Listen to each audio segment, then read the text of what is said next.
Number প্রশ্ন, হুজুর আমার বন্ধু রাজশাহীর মহিলা কলেজের সামনে গিয়ে মেয়েদের সঙ্গে লাইন মারার চেষ্টা করে। মুক্ত মঞ্চ, সব জায়গার নাম দিয়েছে মুক্ত মঞ্চ, রাজশাহী কলেজ।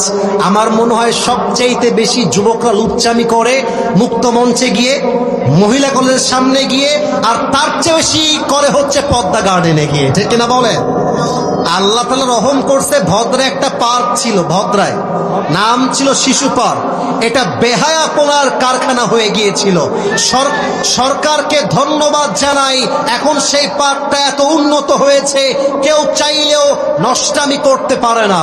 আমি এখনকার বিএনপি সরকারকে বলবো, আমাদের মাননীয় এমপি, আমাদের তো মিনু ভাই না, হ্যাঁ উনি, আমি ওনাকে অনেক আগে থেকে চিনি। আমি বিএনপি ভাইদেরকে বলবো, উদ্যোগ নিবেন এমন ভাবে যুবকরা প্রেম নয় সোজা বিয়ে করে ফেলবে যুবক ভাই।